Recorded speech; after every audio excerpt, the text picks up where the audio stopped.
ಕಿರಾತಕನ ಸುದ್ದಿ ಇದೆ. ತಂದೆಯಾದವನು ತಪ್ಪು ಹಾದಿ ಹಿಡಿದಿರುವಂತಹ ಮಕ್ಕಳನ್ನ ಸರಿದಾರಿ ತರಬೇಕು.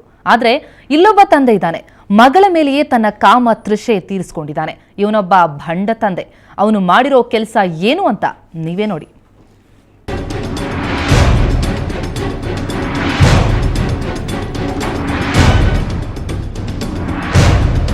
ಹೀಗೆ ತುಂಬಾ ಸಾಚಾ ತರಹ ನಿಂತಿದ್ದಾನಲ್ಲ ಈತ ದರ್ಬಾರ್ ಅಲಿ. ಆಂಧ್ರ ಪ್ರದೇಶದ ಕಡಪ ಜಿಲ್ಲೆಯ ರಾಯಚೋಟಿಯವನು. ದುಡಿಯೋದು ಆತನಿಗೆ ಅಲರ್ಜಿ ಆದ್ರೂ ಆತ ರಸಿಕ ಮಹಾಶಯ. ತನ್ನ ಹೆಂಡತಿ ಜರೀನಾಗೆ 6 ಮಕ್ಕಳನ್ನ ಕರುಣಿಸಿಬಿಟ್ಟಿದ್ದ.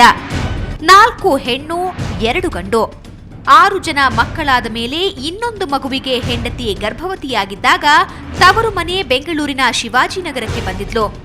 ಮಗಳು ಸಾಯಿರಾಳನ್ನ ಊರಿನಲ್ಲೇ ಬಿಟ್ಟು ಬಂದಿದ್ಲು. 11 ವರ್ಷದ ಸಾಯಿರಾ ಮೇಲೆಯೇ ಅಪ್ಪ ಅನಿಸಿಕೊಂಡಿರೋ ಈ ಕಾಮುಕ ತನ್ನ ಕಾಮ ತೃಷೆ ತೀರಿಸಿಕೊಂಡಿದ್ದಾನೆ. शाबान माँ को मुझे 4 बार आपको गलीज कामा करे सो जान से मारा तू किसे तो बोले तो तेरे बच्चा सबको भी किसे बोलना न को तो बोलो.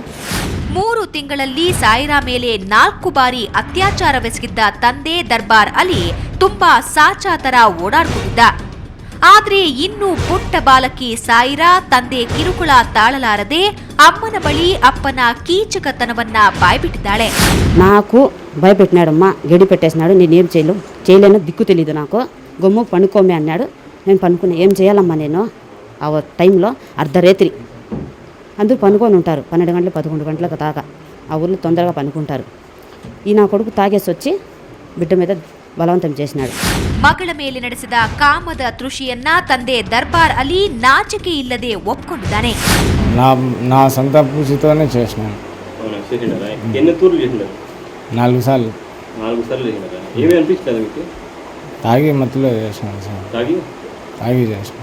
తాగి చేసినాను సార్.